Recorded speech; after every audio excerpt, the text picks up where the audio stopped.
निश्चित रूप से यहाँ आंध्र प्रदेश मंदिर भगदड़ की घटना के बारे में विस्तृत जानकारी का हिंदी अनुवाद है। आंध्र प्रदेश मंदिर भगदड़ घटना। विस्तृत जानकारी। हाल ही में आंध्र प्रदेश के श्रीकाकुलम जिले के कासीबुग्गा शहर में स्थित श्री वेंकटेश्वर स्वामी मंदिर, जिसे लोकप्रिय रूप से चिन्ना तिरुपति या छोटा तिरुपति कहा जाता है, में एक भयावह भगदड़ मच गई। इस दुखद घटना में कम से कम 9 से 10 लोगों की मौत हो गई, जिनमें महिलाएं और एक बच्चा शामिल है, और कई अन्य घायल हो गए। यहां घटना, इसके कारणों और बाद की स्थिति का विस्तृत विवरण दिया गया है। घटना की तिथि और स्थान। तिथि: शनिवार 1 नवंबर 2025। स्थान: श्रीकाकुलम जिले के कासीबुग्गा में श्री वेंकटेश्वर स्वामी मंदिर।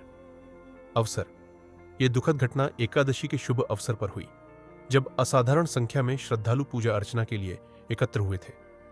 यह दिन पवित्र कार्तिक मास के शनिवार को पड़ा था। भगदड़ के मुख्य कारण रिपोर्टों के अनुसार भीड़ के इस घातक जमावड़े के लिए कई कारक जिम्मेदार थे। अत्यधिक भीड़। मंदिर में आमतौर पर शनिवार को 10,000 से 15,000 श्रद्धालु आते हैं। एकादशी के कारण भक्तों की संख्या अनुमानित रूप से 20,000 से 25,000 तक पहुंच गई, जो मंदिर की 2,000 से 3,000 लोगों की क्षमता से कहीं अधिक थी। रेलिंग का गिरना। बताया गया है कि भगदड़ तब शुरू हुई जब भीड़ के भारी दबाव के कारण विशेष रूप से एक सीढ़ी के पास कतार में लगी लोहे की रेलिंग टूट गई। इसके कारण लोग लगभग 6 से 7 फीट की ऊंचाई से नीचे गिर गए, जिससे भगदड़ और दहशत फैल गई। खराब भीड़ प्रबंधन और बुनियादी ढांचे में चूक। मंदिर का प्रबंधन निजी हाथों में है और यह राज्य के एंडोमेंट विभाग के तहत पंजीकृत नहीं है, जिसका अर्थ है कि भीड़ प्रबंधन के लिए इस पर आधिकारिक निगरानी का अभाव था।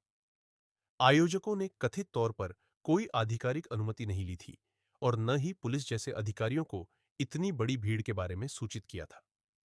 बताया गया है कि मंदिर में प्रवेश और निकास का रास्ता एक ही था, जिससे लोग एक साथ अंदर और बाहर निकलने की कोशिश कर रहे थे, जिसके कारण खतरनाक रुकावट पैदा हुई। जिस क्षेत्र में तीर्थयात्री एकत्र हुए थे, वह कथित तौर पर निर्माणाधीन था और भीड़ नियंत्रण के लिए लगाए गए ढांचे अस्थायी प्रतीत होते थे। हताहत और उसके बाद की स्थिति। मृत्यु। कम से कम 9 से 10 भक्तों की मौत हुई, जिनमें मरने वालों में अधिकतर महिलाएं थीं। घायल। कई अन्य घायल हुए, जिन्हें तुरंत इलाज के लिए पास के अस्पतालों में ले जाया गया। आधिकारिक प्रतिक्रिया। अधिकारियों द्वारा चूक का पता लगाने और जवाबदेही तय करने के लिए एक आधिकारिक जांच का आदेश दिया गया है। आंध्र प्रदेश के मुख्यमंत्री एनओसी चंद्रबाबू नायडू और भारत के प्रधानमंत्री नरेंद्र मोदी ने इस त्रासदी पर गहरा दुख व्यक्त किया। मृतकों के परिवारों और घायलों के लिए अनुग्रह राशि एक्स ग्रेटिया की घोषणा की गई। पुलिस अधिकारियों ने पुष्टि की कि भगदड़ मुख्य रूप से मंदिर अधिकारियों की लापरवाही के कारण हुई, जिन्होंने अपेक्षित भीड़ के बावजूद उचित सुरक्षा व्यवस्था के लिए आवेदन नहीं किया था। इस घटना ने बड़े धार्मिक समारोहों, विशेष रूप से निजी मंदिरों में सख्त भीड़ प्रबंधन